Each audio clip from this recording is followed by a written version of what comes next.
Good afternoon, gentlemen.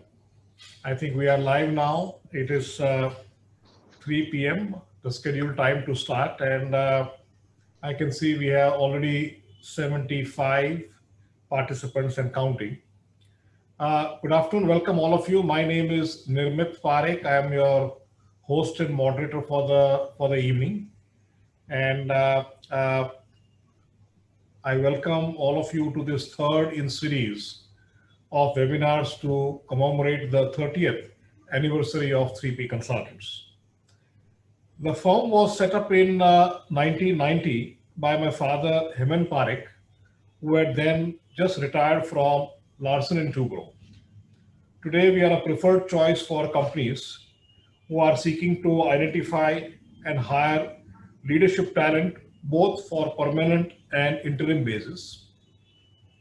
I take this opportunity to formally announce the launch of a new service offering, Candidate Advisory Service, which is specifically designed for middle and senior management executives who seek guidance and mentorship during their career. You shall hear more about this in the coming days. The last time when we met, we had the honor of hearing from Ms. Meher Padamji, chairperson of Thermax, on the subject of family and management succession. And today we have the pleasure of two distinguished guests in Mahesh Palashikar and Shishir Joshipura to share their experience and views on the subject of managing leadership transitions. Do allow me to introduce both of them briefly. Mahesh is the President and Chief Executive Officer of General Electric Company in South Asia. In his most recent role before this, Mahesh led General Electric's offshore wind business for Asia Pacific, including Greater China and Australia, New Zealand, since 2014. Under his leadership, the Asia Pacific region teams achieved record profitable growth in several key markets of China, Japan, and India. Mahesh is a 20-year GE veteran who has worked and advanced through a series of complex and increasingly responsible assignments in manufacturing, operations, global supply chain, quality, Lean Six Sigma, sales, projects, and services within GE Healthcare, power, renewable energy. During his GE career, Mahesh has lived in India, US, and China.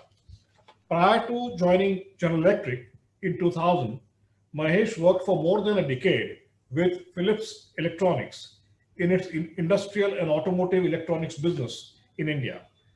Mahesh holds a bachelor's degree in engineering and a degree in cost and work accounting from India, as well as a master's degree in business administration from USA. He has also received Six Sigma Master Black Belt certification while in USA.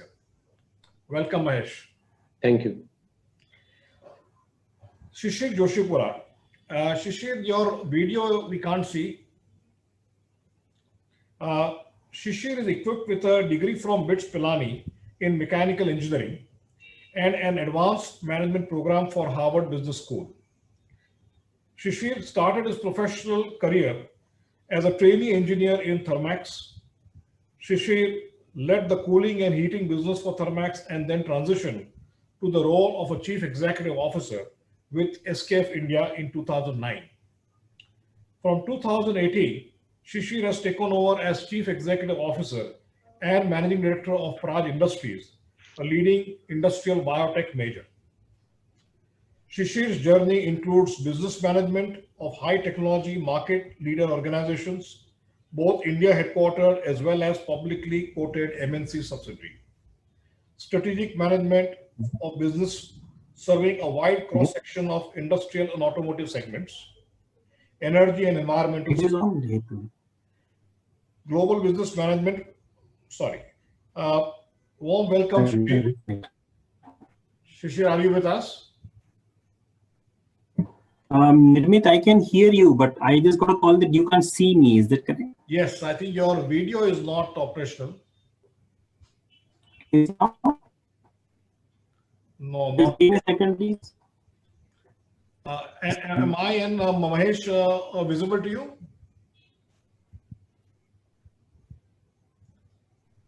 Shishir?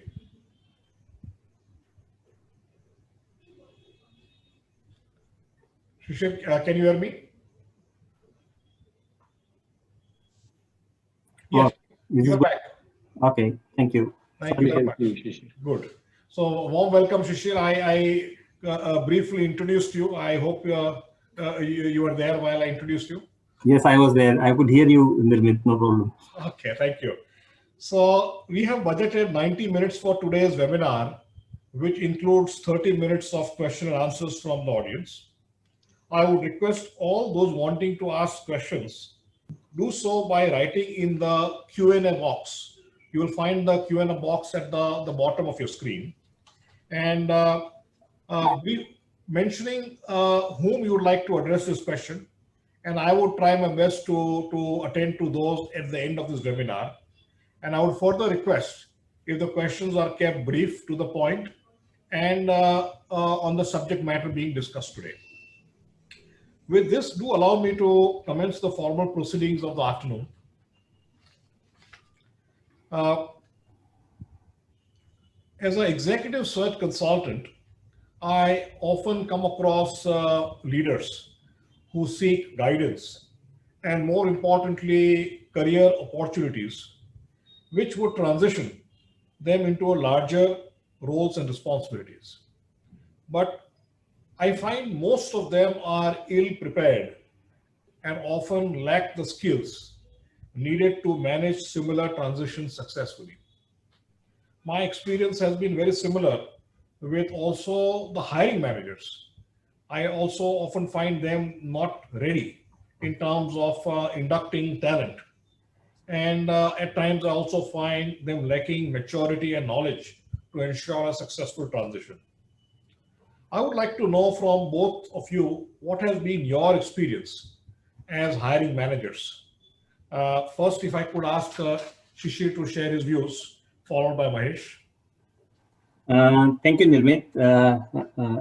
It's a great point that you make there, and as I attempt to share my experience, I would keep the hiree as well as part of the dialogue, because I think if we keep both together, then it probably becomes, because I think it's a matter of creating a symbiosis. Whether you're hiring, you're the guy who's hiring, or you're the guy being hired. Understand that this is a symbiosis that's being created. But more to go back to the role of a hiring manager, what's to my mind the most critical dimension is the communication that gets created at 3 stages of the new joinee.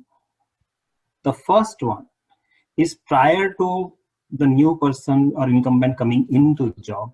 And that communication has to take place with the team members, those who will work with him, those who will work below him, those who will work above him, in terms of clearly establishing the logic of why are you hiring somebody from outside, who's coming in, what is expected to be brought in, because obviously the fact that you're bringing somebody from outside is indicating a degree of change. So I think that's very critical for the hiring manager to hold these dialogues in a very structured way, so that there is no room left for guesswork, saying why and who and why it didn't. Obviously, you're making also a statement that from inside, this capability, either in terms of skill or in terms of experience, is not available. So that's the first dimension, according to me, on the communication. The second one is during the induction. That communication is equally critical.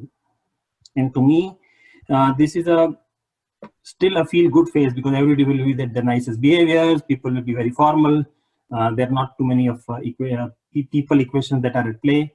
But to ensure that the induction communication is also held well, to clearly lay out to a much larger mass the logic of the new joinee's induction and why and what's expected, etc.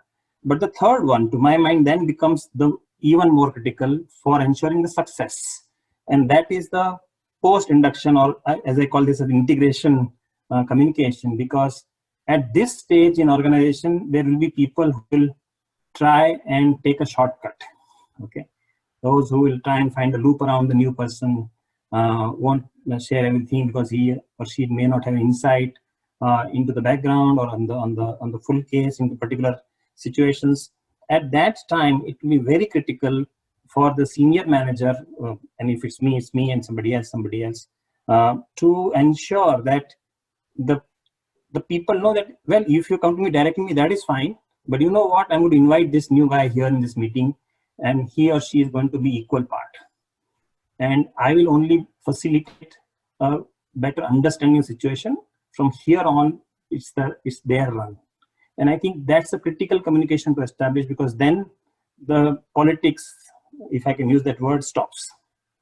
Yeah, people know that it will be an open book, transparent induction of this manager. And I think then if at that moment in time you say, okay, tell me what's happening and I want to know, because they're still not evaluating the new guy, right? So there's no point in making that happen. It is on an organizational agenda that people are working. So I think that's very important. At that moment in time, it is also very critical to have a dialogue with the new person who's joined in. And I think that's where I will probably bring the last part of my answer, is to make it clear that while an overview can be provided by the people who are already in the organization, the insight into the organization needs to be developed by the person concerned. Right. Because it's very important that they develop the insight, because then only they'll be able to contribute. Yeah, you can push some information, but it also depends on the absorption rate. And that is where I will close my answer by saying at what speed it works. The induction works, it is successful, it's not successful, will be seen as a mature induction versus immature, is also a function of how strong the organization's processes are. If the organization processes are very people dependent, then it's going to be a very different way of induction versus if it's very process oriented. In a process oriented organization, the induction will be smoother. In a people dependent organization, that may not be the case, and there the hand-holding requirement be a little bit higher. I'll stop here and let Mahesh add to what I've said. Great, thank you. Mahesh, over to you, please. Thank you. First of all, this is a great opportunity, Nirmit. Thanks for having us. It's a good opportunity while we are going through the pandemic still to connect with senior leaders like you, Shishir, but also a lot of attendees. I see 100+ attendees. So pleasure to be here. On the question that you asked, I think there are two aspects. One, the leader who is trying to, he or she who are trying to move up the ladder. You mentioned they want bigger responsibilities and larger roles. And then on the hiring side, on the leader themselves, one thing which is extremely important, we believe, Nirmit, is their self-awareness. While everybody wants to grow in their career, everybody wants to have a bigger, more impactful job, larger, expansive job, they need to have their self-awareness that this is what I bring to the table. These are the strengths, these are the experiences that I have had, but I am looking at this opportunity and probably there are few areas I still need to learn, I still need to develop. What we see is people have the aspirations, which is absolutely fine and welcome, but it also has to be backed up by your own self-assessment as to where do you measure up. And if there is a significant gap, you do see sometimes a significant gap between their aspirations, where they want to go, the jump that they want to achieve, the leap that they want to achieve versus their readiness. And you mentioned the word, they are probably underprepared, but that is important in several aspects. Have they had those type of experiences? Do they have the domain that they bring to the table? Have they dealt with larger teams if they are aspiring for larger roles? So I think a lot of that is important. And what we have seen over several years of our career, Nirmit, is there is significant gap. The talent wants to do big things. The talent wants to land into bigger opportunities, but they are not completely self-aware. And then that becomes a challenge. On the organization, which is looking to bring the talent in, one thing we give a lot of importance, and I think it is important for success, is be very transparent in sharing from the organizational perspective. What is the organization like? What's the way we work? What's the culture? What are the expectations? What is the environment in which you would be working? What kind of talent you will have around? What kind of co-workers you will have around? I think it is important because that determines the fit for the organization as well as the talent. Sometimes the talent may not be fully aware. They may be outside the organization, as to what the company looks like, what the company works like, what is the day-to-day way of working. So we take a lot of care and precaution, and more than interview, we like to call it interaction, Nirmit. These are really interactions. I personally, for the last several years, do not like to use the word interview. It is more interaction, because both are knowing each other. At the end of those few interactions, the talent will also have a view. Do they want to get in here or not? And the organization would also have an initial opinion. It may not be sufficient enough, but an initial opinion in terms of the fit. Because in the long run, I think you can bring domain and all of that, that is important, but at the senior levels that you are talking about, a lot of the other things will play a bigger role than just the domain. So those are some of the thoughts. The talent needs to know what they are getting into, what they bring to the table, and the organization should do a very, very transparent job of sharing as much as they can share. Now, in a 60, 120-minute interaction, you cannot share everything, but they should make an attempt. So that's the objective we try to strive in these interactions. Mahesh, you made a very interesting observation, and I think to take a step forward, when I started, I mentioned about a new service that 3P is planning called as Career Advisory Service. Precisely what you mentioned, to say that while executives and leaders, it's natural for them to be ambitious, to move into larger roles, different roles, but do they have enough feedback about themselves as to what are their strengths and what are those things they need to be, I would say, skills that they need to acquire before moving into the next role? Now, while they can get interviewed by people, do they get that feedback? And that is what we plan to do. We are going to have a series of, I would say, a panel of mentors who will evaluate these people, give them a very frank feedback as to these are your strengths, these are, we believe, are your areas of development. And if you are ambitious to, let's say, move into a general management role, these are the 3-4 things that you need to do now. It could be formal learning, it could be some kind of a guidance, some kind of a hands-on experience, because in absence of being ready, one is sure to fail. And especially I have seen that there are very few organizations which have a formal mechanism to ensure the transition. And often it probably falls in the purview of the individual to make this happen. So this is my experience. A second question is, what is the impact on business from a successful leadership transition and that of an unsuccessful one? Shishir, would you have any thoughts? And have you had any such situations where you have made a transition of one of your managers and you realize that either it has been very successful or it has been a failure? And if so, why? Great question. So there are two dimensions to this, in my opinion. One is, are you bringing the change from outside in, or is the transition from within the organization? It is also possible to create transition within the organization across the functions, business units, as the case may be.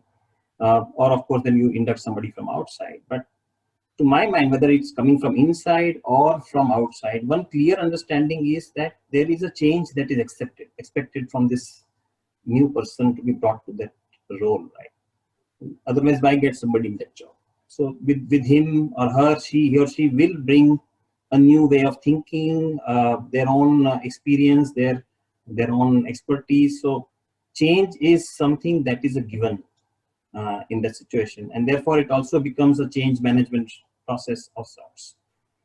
In a manner of speaking, the business unit or the role itself then has to start getting steered into the new context that emerges out of this change interaction. What is very important is to understand that at the end of the day, the incumbent will, the new person will have to work on enhancing the value for all stakeholders. He or she cannot be focused only on a stakeholder for that job. It could be multiple stakeholders that need to see an enhancement in value.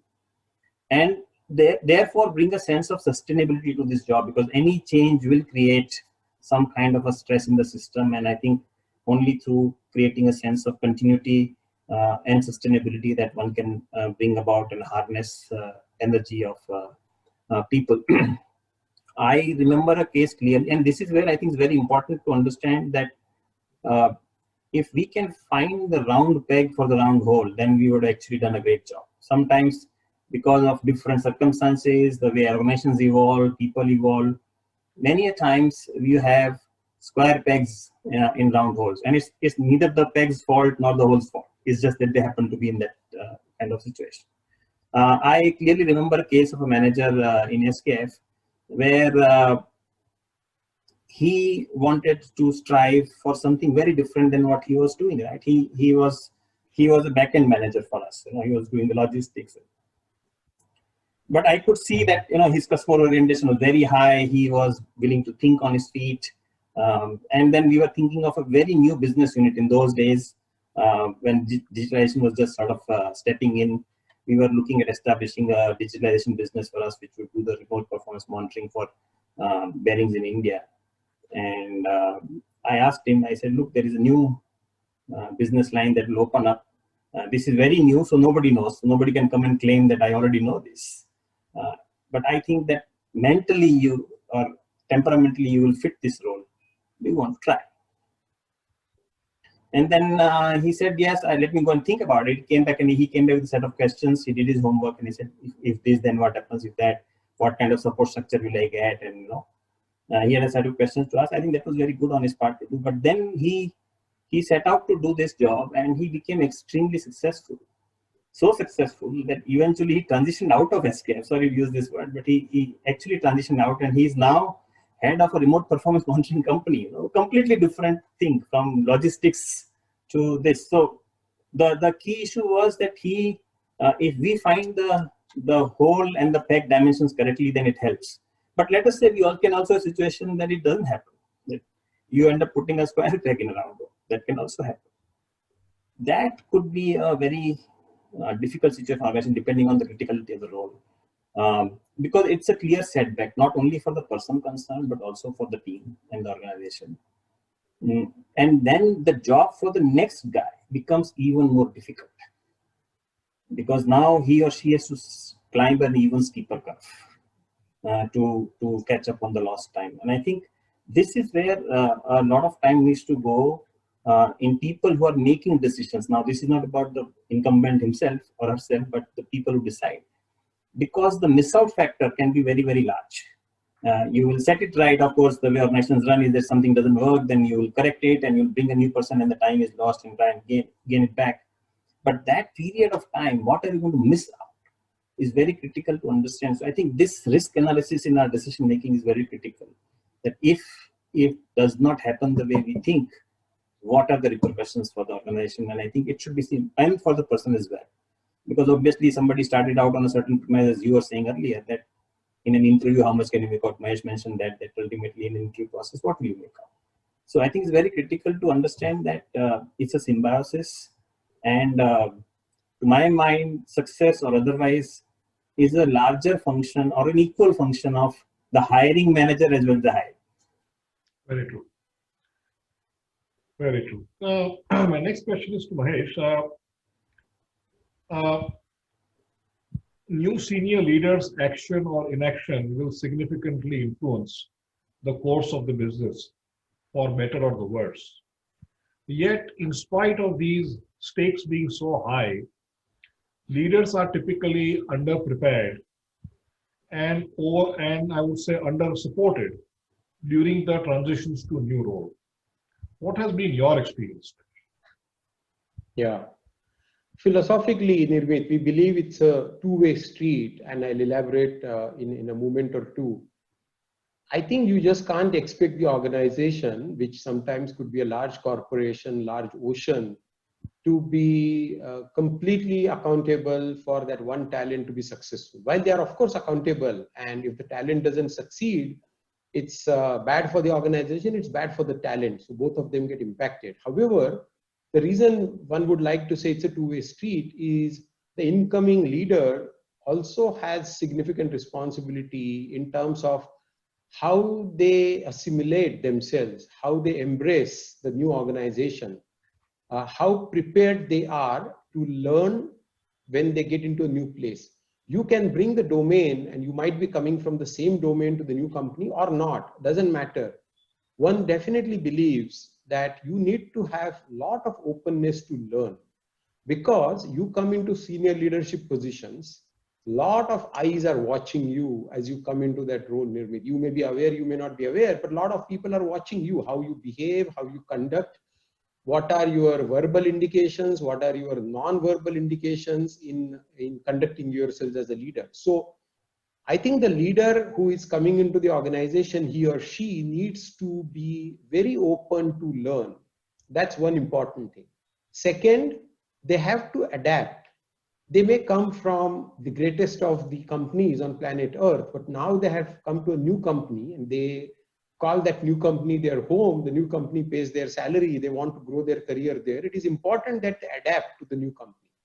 This is second pitfall we see, Nirmit. People come from great organizations, and I have experienced this. Let me just call upon my last 20 years of General Electric experience.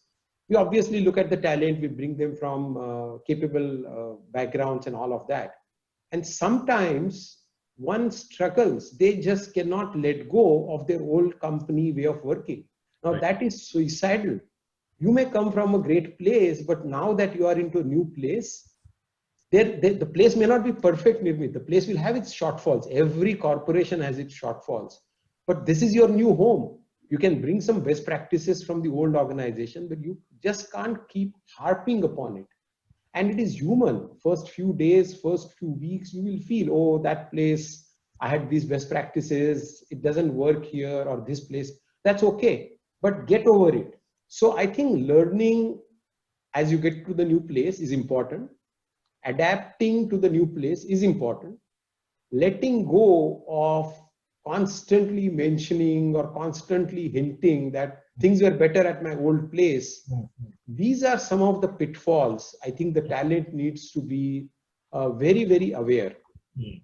On the organization side, to make them successful, my personal opinion, Nirmit, they are at a senior level. They have a long experience, a decade or two or more than that sometimes, that they bring to the table. So a typical bookish induction program may not be the best solution for them. While you can give them some broad guidelines, but at least we will give our experience. We don't have that bookish type of induction or assimilation. We definitely make sure we introduce them to the right people that they'll be working closely. It could be their peers, it could be their regional leaders, it could be their global leaders, it could be their teams, it could be their cross-functional colleagues, so on and so forth. I think we invest a lot of time in exposing them to a large number of people that they'll be working closely with. I think that I would call it more of networking and connecting. That piece is important that the organization must do. The organization should also guide. These are some of the golden rules. They may be written, they may not be written, but this is the way the company works. For example, our corporation is a very large global corporation with 126 years of rich history. And we constantly evolve. We are not rigid. But it is also important for the new talent coming in to remember that they may be the best Superman or Superwoman on planet Earth, but they can't change General Electric in a day. I think they'll have to assimilate. So the organization needs to help them connect to the various group of people that they'll be working with, provide them with guidance. And then I think there should not be a propensity of action for the new leader. Sometimes you mentioned about inaction or action. Sometimes you see tremendous propensity of action. Now that may not allow them enough time to learn about the new organization before they just start acting by themselves. So this is a delicate balance. I would not say there is a formula, Nirmit, but if a talent is coming at a senior leadership level, they should test the waters, they should see the temperature of the water, they should see the depth of the water before moving rapidly with hurried actions or rushed actions. So those are few perspectives we would offer. Thank you. Mahesh, you work in an organization which is has a tradition of nurturing high quality talent. In your own case, in the last 2 decades, you would have transitioned through many jobs, which also includes moving across continents. And China is not an easy place to work.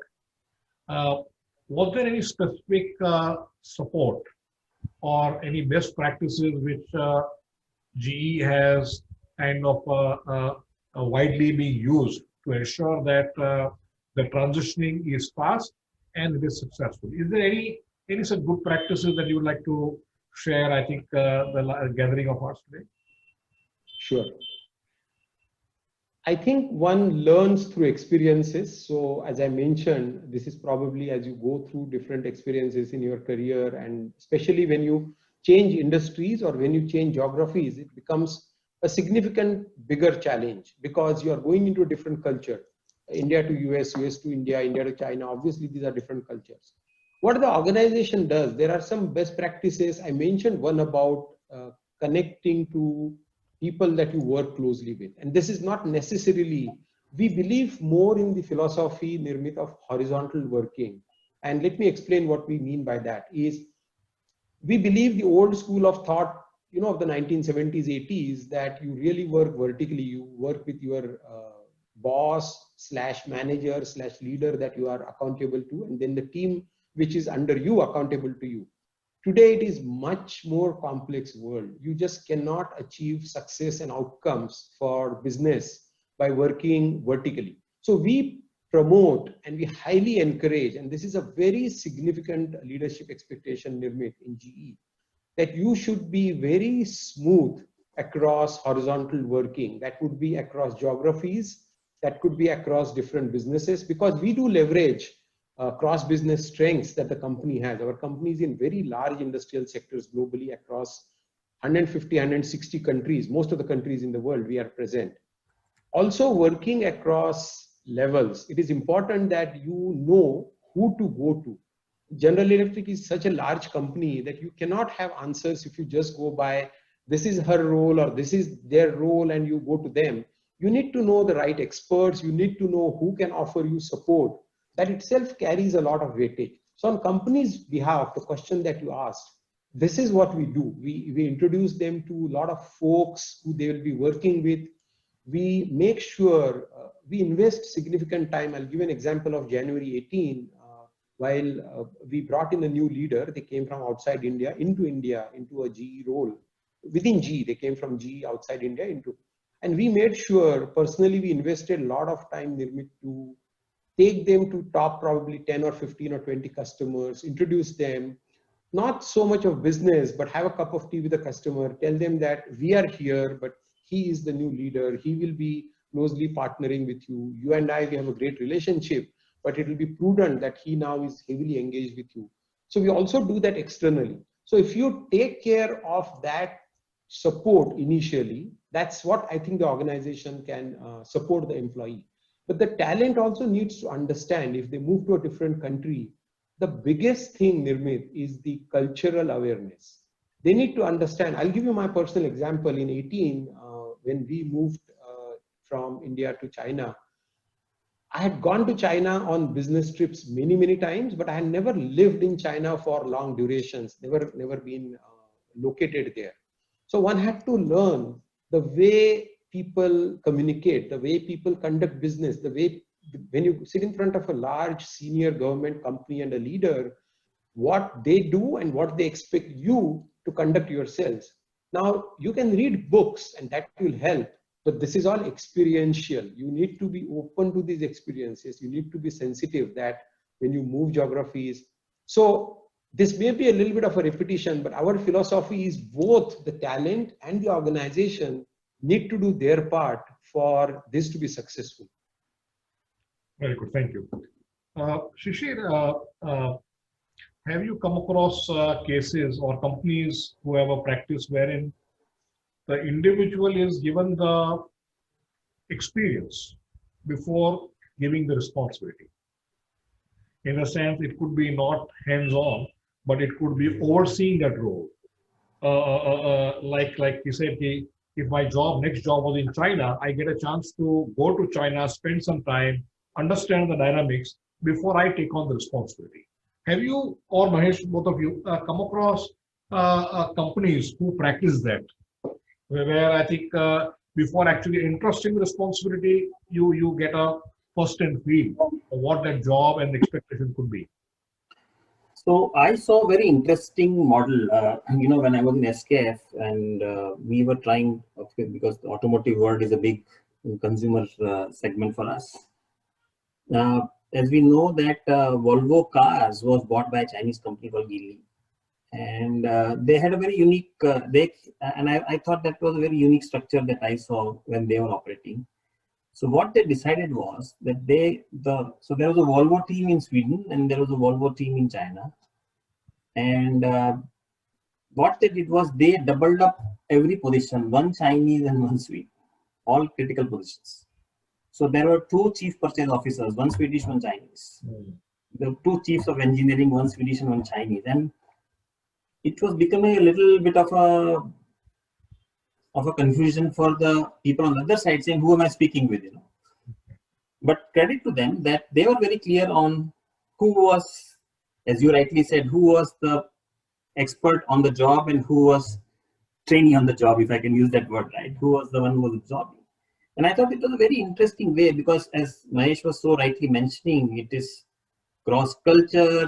If the ownership changes, then there's another significant dimension that walks in, the geographical itself, the competitive pressures in the industry. There could be multiple dimensions. And I think that, and I would draw a lesson from what I learned when I had gone to my management program. All of us get very focused on span of control, what Mahesh nicely mentioned, that there's a pyramid and then the people below me and the resources below me and so on. But increasingly, and I completely agree with him, increasingly the success of the individual and the organization both depends on two other spans, in my opinion. And that is, one is this span of support. What span of support can I create for a particular person or a position? And that is a very different cup of tea. What would R&D come and do for you? What finance will do? What other country will do? What an expert in some other. And I think multinationals have done this. Many multinationals have actually honed this art very, very well. Creating a span of support, and then you start to operate with the span of support, and that is what Mahesh referred to as horizontal working as well. And then the second element of that is the span of influence. Who can you influence?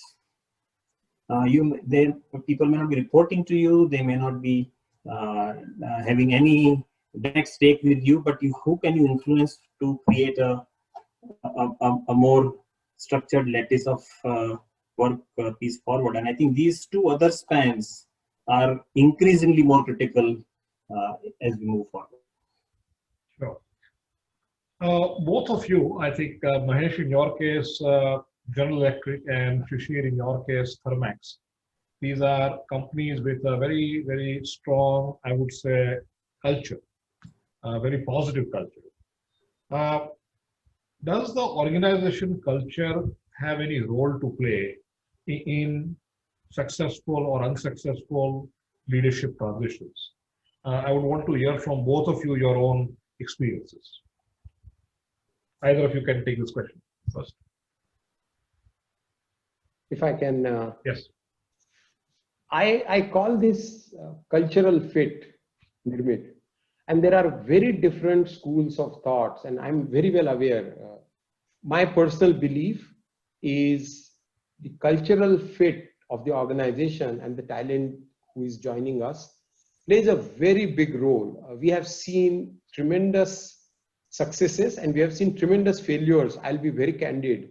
When you do not have a good cultural fit, because this is a large ship, and one talent coming from outside, if they cannot fit into the culture of the ship, the ship may not take revenge on them, but the talent may just get left out. They just would not be able to accommodate themselves on the ship. So I personally look for indicators when you are doing initial interactions before the talent joins the company.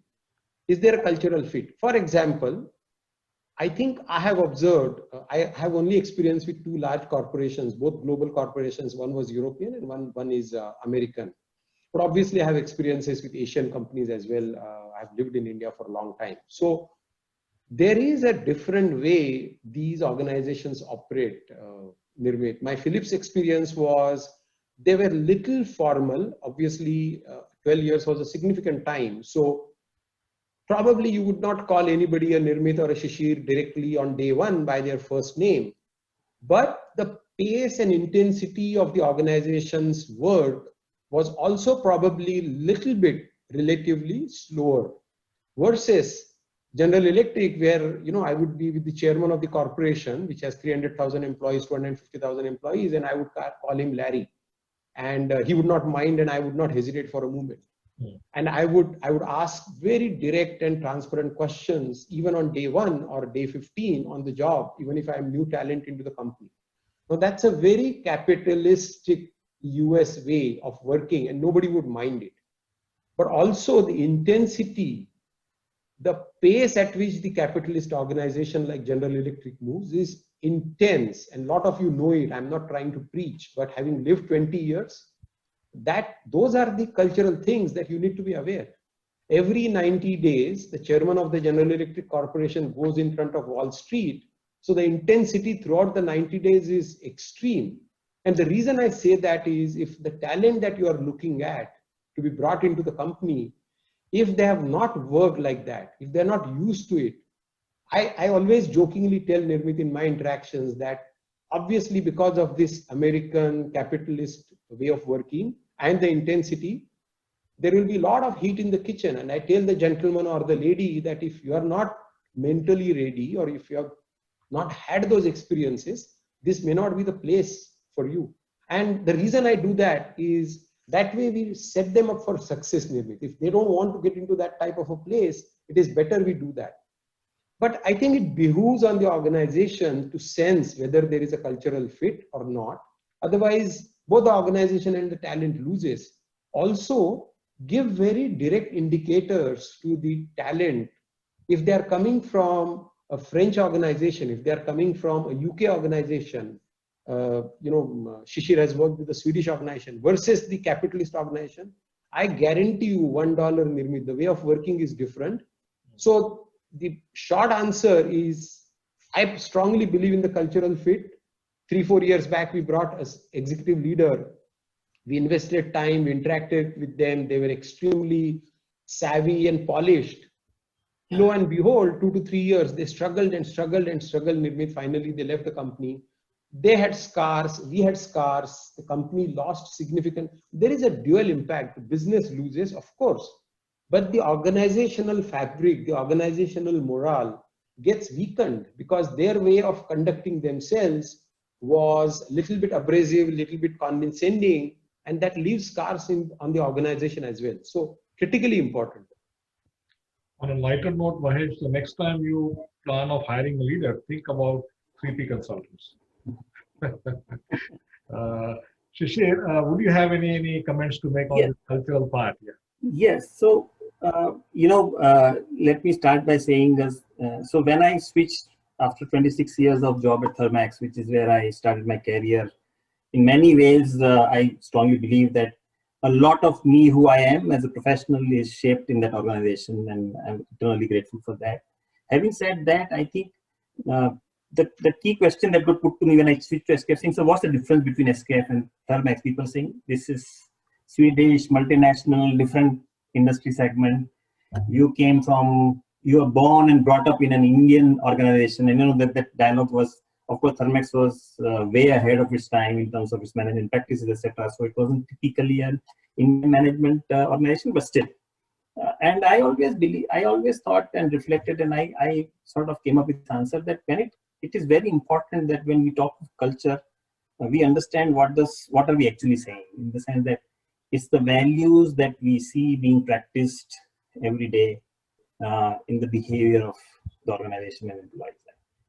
And I felt that if there is a value match in your transition, then the chances of failure are very low and chances of success are high. But if there's a friction on the value match, what Mahesh was so nicely elaborating just now, then you have to be very, very careful that mismatch should not lead to a friction. And that's where I think it's very important for the person in transition to understand two things, and that is that honor the differences. I've worked in an organization for so many years.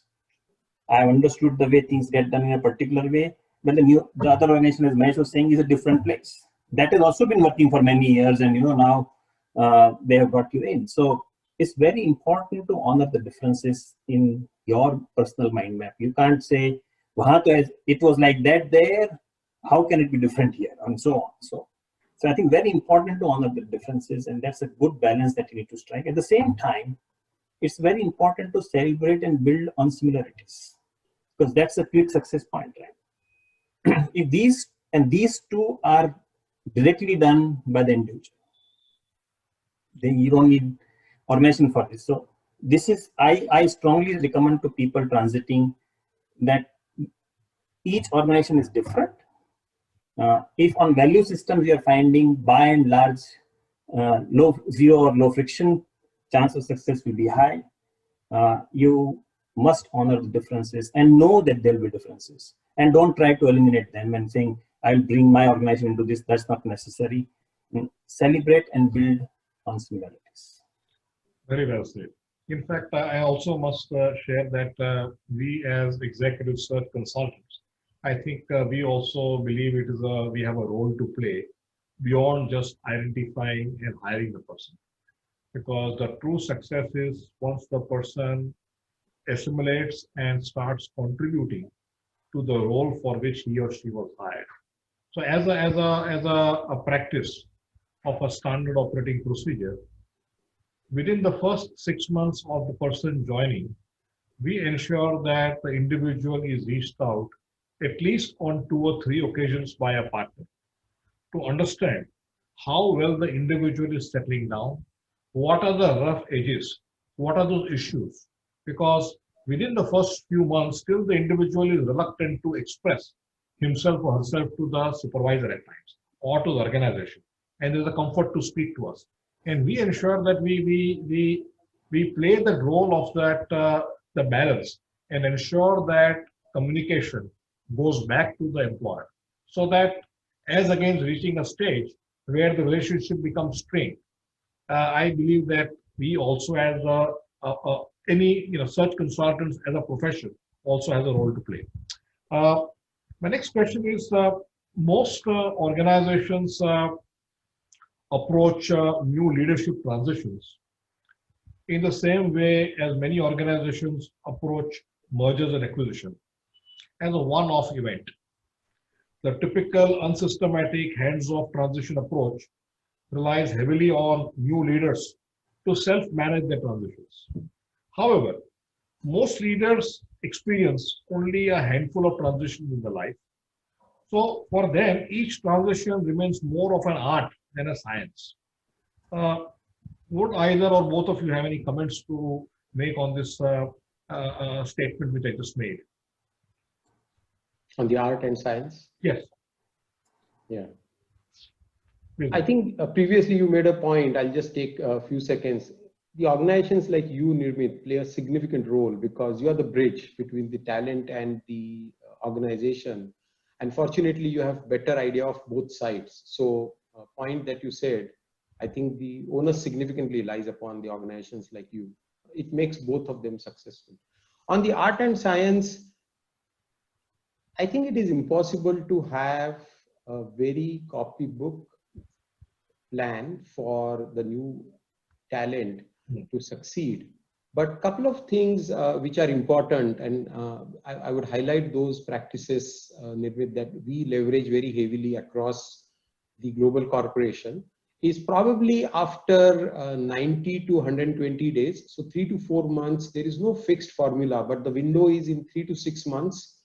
By that time, they would have known the market, they would have known the customers, they would have known the organization, they would have known a lot of the people that they work with and the way of working.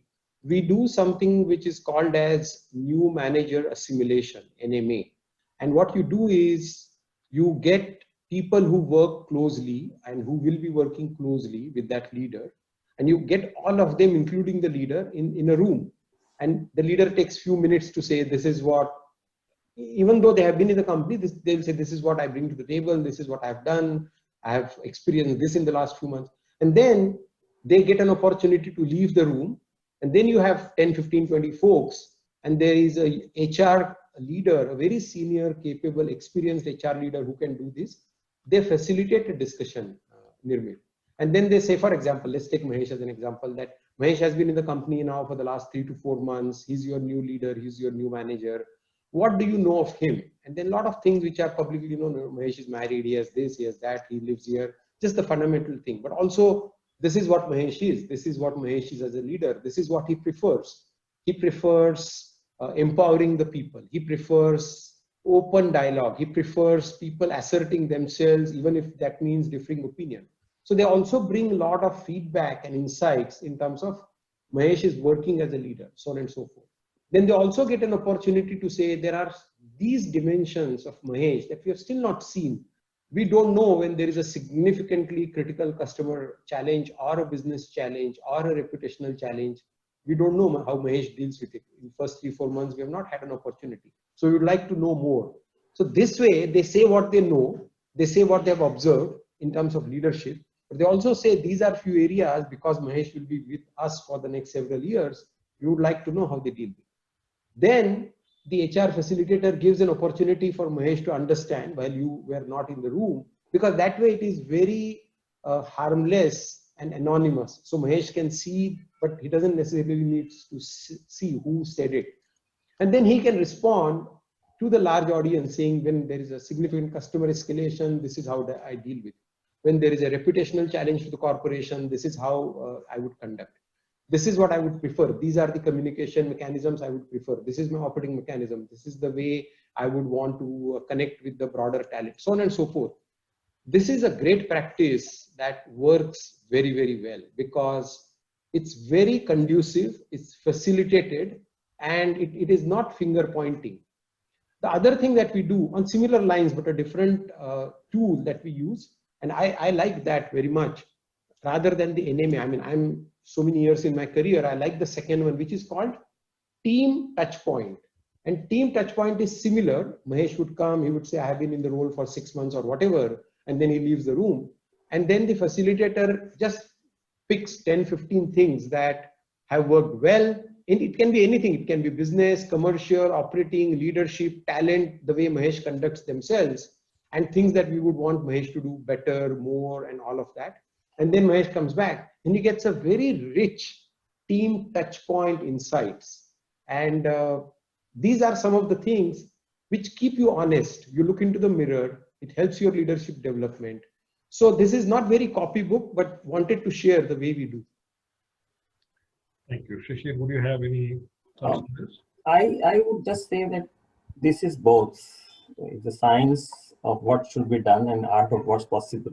And let me elaborate. So there is a science in terms of, I personally believe that the communication that I earlier referred to, saying pre-joining, during, and then afterwards, how you communicate, how the whole system allows you to assimilate. So on the organizational side, there's a lot more science to it. I think Mahesh also said that there are structured processes, so to me that's science. On the part of the individual, it's a lot more art, because he is the adjusting person. So I think it's very important because at this moment in time, I think who you are as a person will play an important role into how well you get absorbed into the system and become one of the team. I always tell the new hires when I meet them that please understand that one reason why we brought you from outside is that we want some change. So don't say that we want you to be just like us. That's not the idea at all. We want you to bring change with us. The only dimension on which I would like you to come into compliance quickly is the value system. If on the value system we are not compliant, then we have a problem. Other than that, please bring the change. That's why I brought you in the first place as an organization, as an inductee from outside, or a person to a new position or a different position. So that's the key part. And I think that is where the individual must ask 3 questions, and that is what I have also done. What am I as a person? What do I value as a person? What has shaped me to where I am? What forces shaped me? what was my experience, and it's good time to be reflective. But then the third question that I ask is something very different, and that is, what is the larger goal for which I got this into this position? Not because I want to be managing director or a general manager or a vice president, because those designations are temporary. Why did you get into this? Did you buy into a larger goal? And I'm personally relating with you. A lot of people are asking these questions, saying, "Hey, you were working for this huge multinational, big brand, SKF. You are outstandingly successful. Company was doing well. So what prompted you to go back to a relatively smaller company, which is leader in its own field, but relatively small. But now this is India managed and things." And I said that, what excited me was the larger goal. The purpose for which the company was working. And therefore, when I start viewing it from that lens, all my actions must then address that. And I always put it to that test, saying, is the larger goal being served better in this situation? Then I must accept that solution. And I should not allow my personal quote unquote egos to come into play, saying, who am I? I'm the managing director. That doesn't matter. What matters is, have I bought into a larger goal? And if I bought into a larger goal, let that define. So from that perspective, it is art of possible at individual level. I picked up few words from your advice, is being compliant on value system. There's a very small story or anecdote I would like to share. Again, these are all learnings at a cost. Around 15 years back, I hired a chief financial officer for a owner-driven publicly listed company. And after 4 months, the chairman called me up saying that the CFO that you have recommended and we have hired is not working out. I think we'll have to find a replacement. I was slightly taken aback. I said, what could have gone wrong within a span of 4 months? The person has extraordinary credentials, all the skills that we had talked about, raising money, mergers, acquisition, managing shareholders. There's a tick everywhere. And the chairman was not very, very communicative. So, but I said, I need to know. You cannot just tell me he's not working out. What are the reasons? He says, I tell him to fill in the balance sheet like this, but he doesn't do that. My earlier CFO used to hear what I used to say. I said, now I realize where the mistake was. And when I called up the CFO, he said, these are not my value system. I wish I knew that this was expected from me. And that was a big learning for me, that these could be, I would say, uncomfortable questions. But I think as we as such consultants need to ask those questions. What is a good value system? What is not? I'm not here to make a judgment, but I think I need to know what works in the interest of the company and what works in the interest of the individual. So I just I thought I should mention that. I recollect one of Marshall Goldsmith's advice, where he says, what got you here won't get you there. Is this a statement applicable to executive transitions? Mahesh, would you like to pick up this question? Any comment? Absolutely. I'm a very big fan. Probably 15 years back, I read this, 12 years back, I read this. I'm a big fan of it. I think the reason it is important and one believes it is absolutely relevant is the leadership is a continuous learning journey, Nirmit. Very honestly, you have never arrived. So while you would have done whatever 10, 20, 30 years, as you are further growing up on the leadership ladder, irrespective of your title, the size of the organizations, the size of the team, the size of the dollars of business that you manage, it is a leadership journey.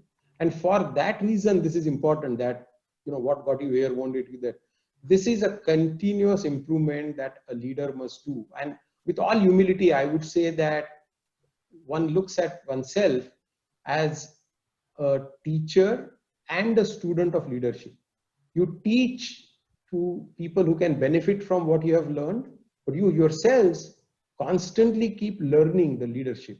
I read a lot of non-fiction. I'm not so good at reading fiction, but I read a lot of non-fiction just to continuously drive my own learning and my growth as a leader, because it does not matter how many experiences you have had. If you want to make a positive impact, if you want to enable businesses, if you want to serve stakeholders, you must continuously learn yourselves. And that is also true for whatever business you are in. So one is the leadership angle, but if you want to take the business to the next level, Shishir rightfully mentioned, you want to add value. Once you got to somewhere, if the value is 10, just as an example, you want to take it to 12, 15, for that continuous improvement, you need to be open. One of the things one personally believes very strongly, Nirmit, is when you take a new role, you have to be very humble to learn as you get into that role. Especially in a company like ours, you change significant industrial sectors. Now, obviously, you are not deep domain expert, but the company takes a bet on you because of other strengths and leadership behaviors and experiences that you have had, and they give you that.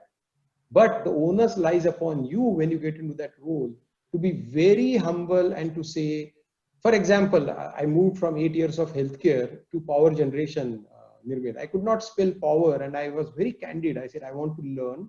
You have more experience. I have not worked on gas turbines. I would like to know.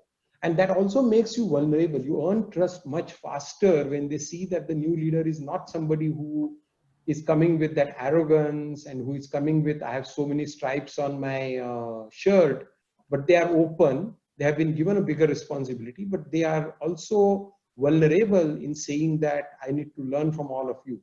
So definitely it's a continuous journey as a leader. And for business, you need to continuously improve. Very good. My next question is to Shishir.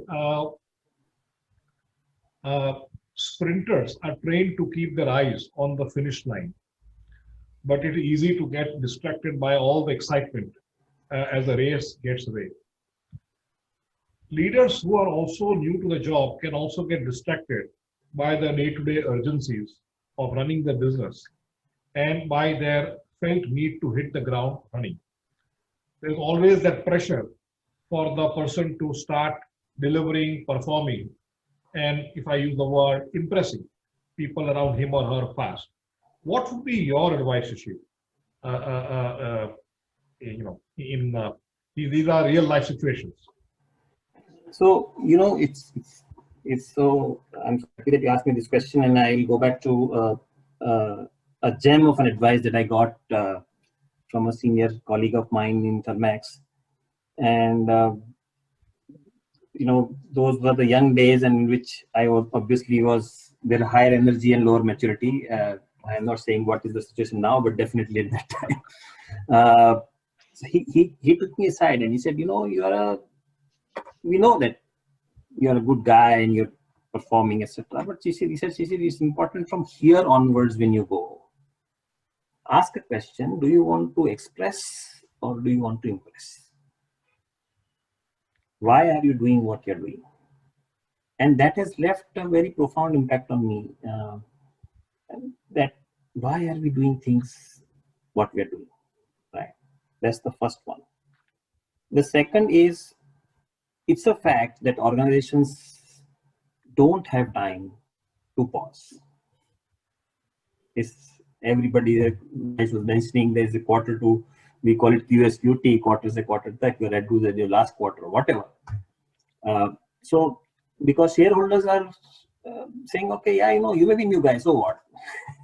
That's your problem, not mine. And I think that's where it's important to understand that this gem of a thing that Mahesh said about staying student for life.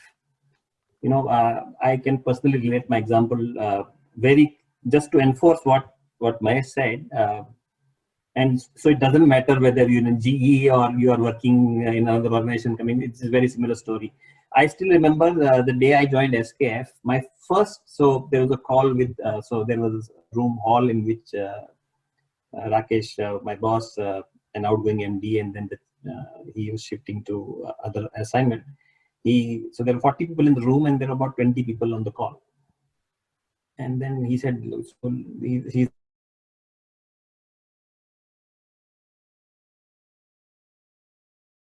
to do here, etc., etc. And then I said, I have confession to make that I have no idea about the bearing technology or how they are made.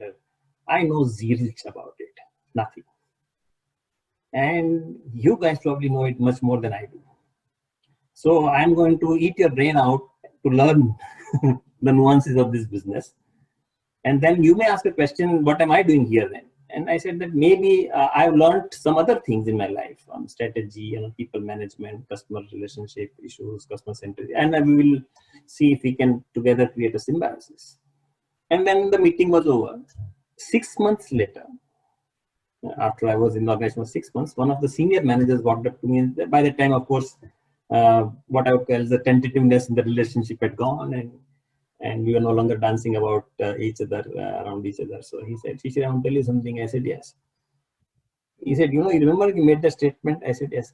He said, sir, aapne to hamari nikal di. I said, why? He said, we had actually decided that this guy is coming from a completely different industry, and we will show him who the boss is by asking you. But then when you only confess that, I don't know, then what can we do? Because you already put your weapons down. And I said, yes, but what's wrong? And I think this is where I want to make one small point. I think it's very okay to be vulnerable. Sometimes we feel that in senior positions, how can Mahesh or I ever act vulnerable? Or how can a vice president of a company act vulnerable, or a head of engineering? It's okay to be vulnerable. There's nothing wrong, in my opinion. It's okay. If you recognize that it's okay to be vulnerable, actually that's a strength, in my opinion. And there's enough and more people around you who will help you out if you reach out in a right sort of way. Understanding that you are accountable. So accountability is not shifting by vulnerability, but you can always seek help.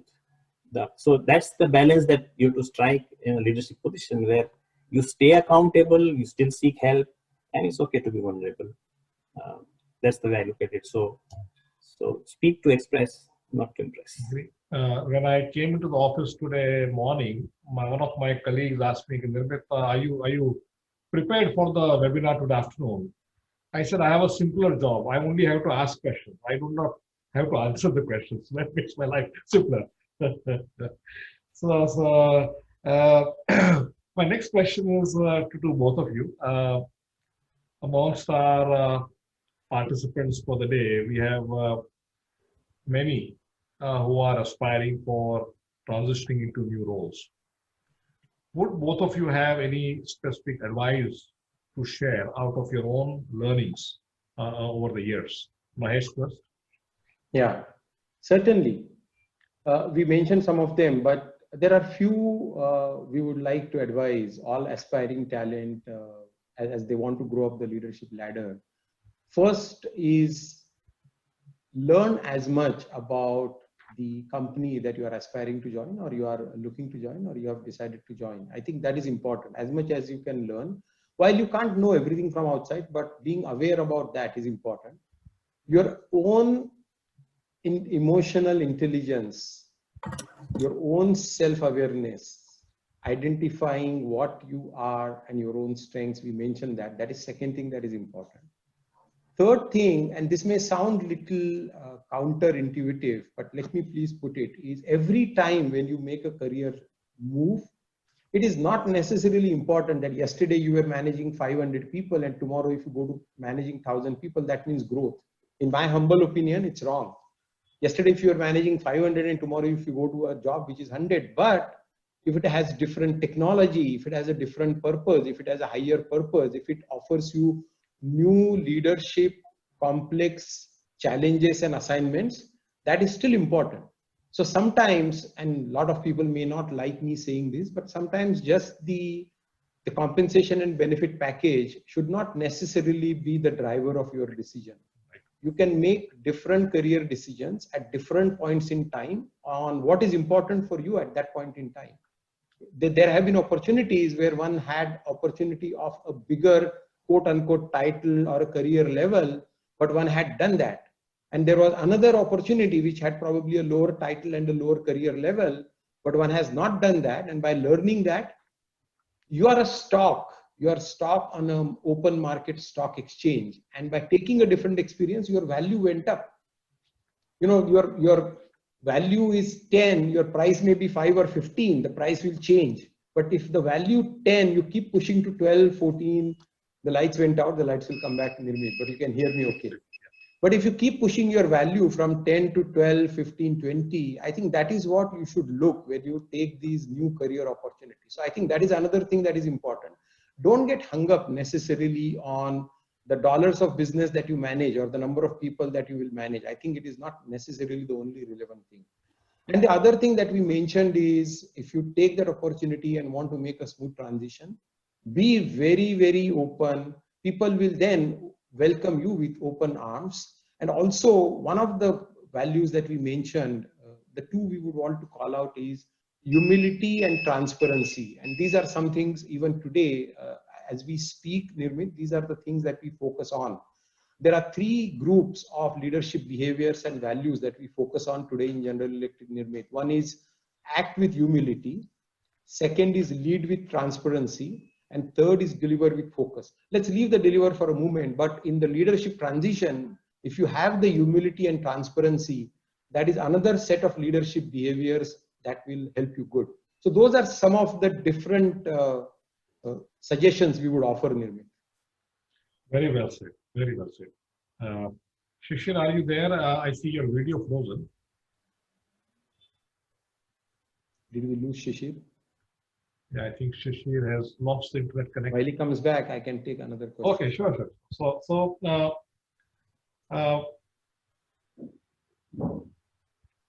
Mahesh, in your case, every leader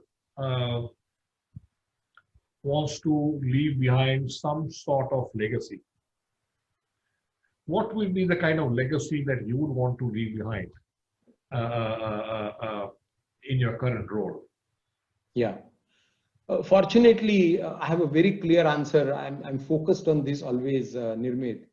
And that's the reason I said a couple of minutes back that the number of people that you report to you, the size of the business that you manage, in my humble opinion, people may not agree with me, is irrelevant.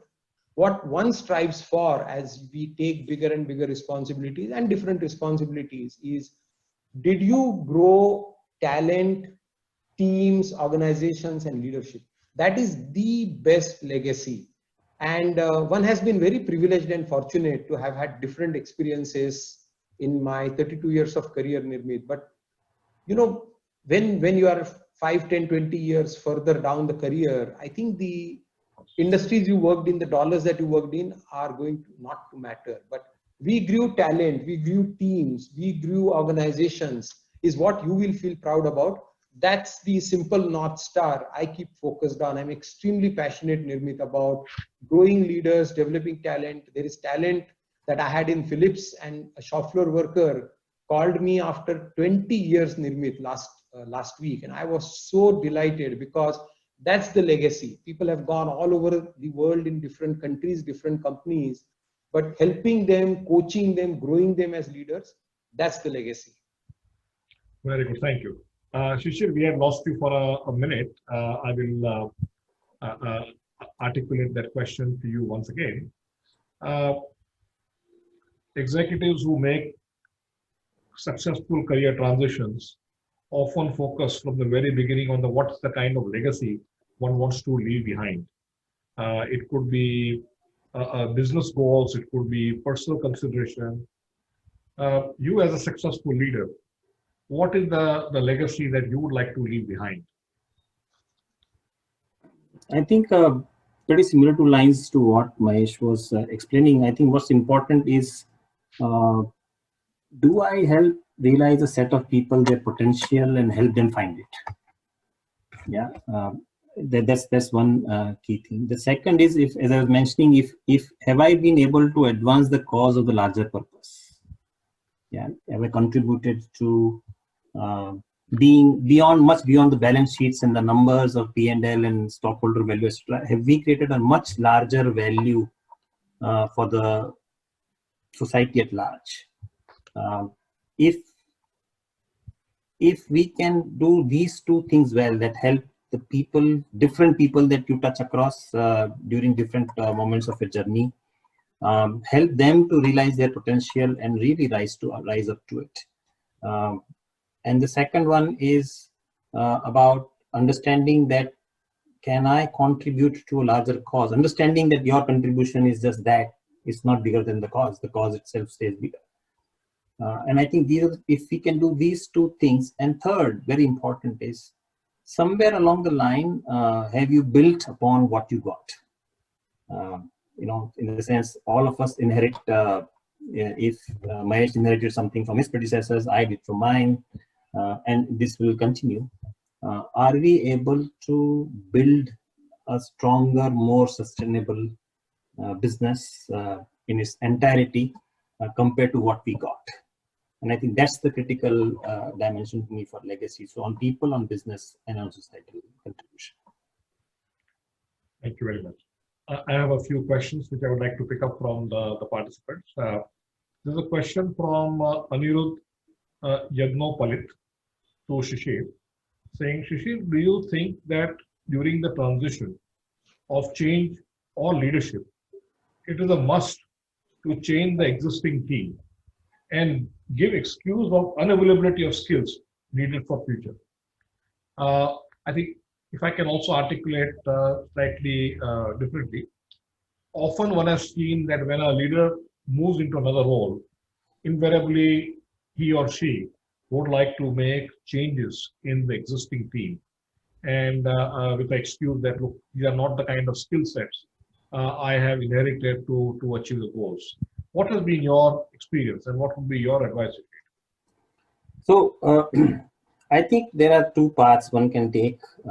One is that understanding that the current team has, if I go and let's say when I went to SKF, it was very clear to me that there was people there in senior positions who had contributed and to that company being where it was at that moment in time. So I think it's very important to recognize that all these people in one way or other have contributed to the organization's build up, the brand image, the performance of the business, the legacy that was left behind, the works.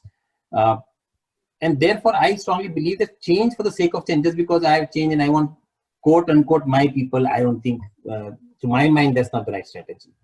What is important is to understand that if the context has changed, if I need new skill set, okay, then by all means, if I am going to become, for example, my current organization is a process engineering company, right? We are R&D technology process engineering company. If I want to start an O&M business branch, for me, we don't have people who understand O&M business. I will need to get the skill from outside, okay? Because it's a very different skill set that you need to bring in. So skill set wise, if I have to bring in somebody, yes. But then creating a change for the sake of changing, I don't think it will happen because of the organization structures. If a senior guy says, I want a different set of people, then the different set of people will come. But is that sustainable in long run? I really don't think so. Because I always believe that the organizations succeed, you succeed as a leader because of the team ethos that you create, not because I bring people who I'm okay with, but more importantly, I succeed because I make everybody my people. Yeah, I mean, I think that's where the skill of the leader is, that you make everybody who's existing as your people, rather than saying I'll bring my people from outside, because the rest of the nation is watching what you're doing, right? So it's a very different signal to be given. The only situation in which I would agree to bring quote unquote people from outside, if there has been an ethical problem in the organization, right, which has led to leadership transition and change, then it's a different cup of tea, because then there's a set of people who may or may not live. But other than that, there is no ground, because then it can only end up being destructive in long run. Sure. Mahesh, this is a question from Gautam Chakravarti. You had earlier mentioned about 3 tenets of leadership. Act with humility, lead with transparency. What was the third one? The gentleman forgot, and he found that was very impactful actually. Deliver with focus. Deliver with focus. Thank you. The next question, either of you can address. The question is from Mr. Deepak Khaitan, saying, can you please have some insights on how to address emotions that one goes through while adapting to the changed environment, both as self and as a manager to whom such a person reports to? Yeah. I think it is important to recognize that these are not easy transitions. These are not easy changes. We are all human beings and we face that. What is important is you should have a way to bounce off and seek support. It could be at work, it could be your colleague outside the company, it could be your mentor, coach, it could be your family. But it is important that you say what is on your mind, and instead of struggling with those emotions, if you are, seek some other ideas. A lot of times you may be overwhelmed with your emotions because you are going through the transition, and somebody may offer you a different perspective. And I think that is why the support structure, the support mechanism of friends, family. Sometimes I have seen, Nirmit, you must be very well aware in your industry, that people also have coaches. They have executive coaches. Now, I'm not a big fan of that because the executive coach every time may not know the different industry transitions you're doing. Some people leverage that. I think those are the different ways for you to say what is going on, seek support. Finally, it is up to you to deal with the situation. Sure. Keeping the time in mind, I am taking the last question. This is from Ms. Mukta Joshi, addressed to Mahesh. So, Mahesh, could you explain how Team Touchpoint really works? How is it executed? Is it facilitated by HR or its use of technology? The question was on how does Team Touchpoint? You made a mention about Team Touchpoint. How does it work? Yes, it is indeed facilitated by HR. The HR leader preferably should be senior. If possible, they could also be from outside the business. So it doesn't necessarily need to be the HR leader who's responsible for the business. It is absolutely okay to have the HR leader from the business because they know what you're talking about. Otherwise, it becomes a little challenging. But yes, it is facilitated by the HR leader and a very candid and transparent discussion. This is not about mudslinging or finger pointing. When you are giving the feedback or insights, when the leader is not in the room. One would also say a small third idea, Nirmit, that I didn't speak about is it's even okay outside the team touchpoint for the leader to directly reach out. And this is something I like doing, that give comfort to the people who work with you and ask them one-on-one, written or verbal, one best thing you have seen me doing as a leader and one thing most important that you would like me to improve. And a lot of people, if you have trust, if you have confidence, if they know you well, then they will express themselves. So different ways of doing it. I think the bottom line is be open, be seeking insights, be willing to accept those and work on them for your continuous development. Very good. Would both of you gentlemen have any closing comments to our afternoon webinar? Shishir? Nirmit, I just want to start by saying that thank you so much for, as I written to you, constructing a difficult question paper and putting it to us. But what was important is this also gives a lot of time to reflect, and for us, and Mahesh's presence there has really helped. His experience, his thinking style, and that has given me a lot of learning today. So thank you for this opportunity. I think in our daily lives we don't get this very often, but this has been a great platform which obviously you have conducted with great aplomb. So thank you for thinking of me and inviting me to this platform and asking me to share my thinking. And Mahesh, thank you for making it so lively and really giving some new ideas that I can work with. Yeah, my thanks to Shishir first, Nirmit, because we have been in customer-supplier relationship for some time, but Shishir is a great friend, and it was very good to have Shishir's perspectives, the rich experience that he brings. And before closing, one would like to thank Nirmit, you and Hemant and Pradeep for giving the opportunity. As I mentioned, it's both. We have to teach leadership, but we also have to study leadership, and that's a very honest, firm belief I have. I would just like to wrap up on a similar note that I think it's very fine to aspire for growth in your career, growth in your leadership journey. Just be very open to learn as you change organizations, as you change jobs, as you change geographies, as you change industries. And that learning attitude and the humility to say, I don't know everything, let me please learn from you, would likely make you much more successful. So thanks, Nirmit. Thank you. On behalf of the entire 3P team, I would like to thank both of you for your most valuable contributions to the afternoon. I wish we could have met in person. I would at least handed over a bouquet of flowers to you, but virtually, please accept my most sincere thanks, and hope to engage with you shortly in the future. Before I formally close the webinar, I would like to request all our participants to kindly give us your feedback through a survey link which will come to you. This will only help us do a better job next time. I wish all of you safety and good health and a pleasant weekend. Thank you very much, both of you. All the best to our attendees. Thank you. Thank Great you. weekend and We should take care. great teams. Thank you. Thank you.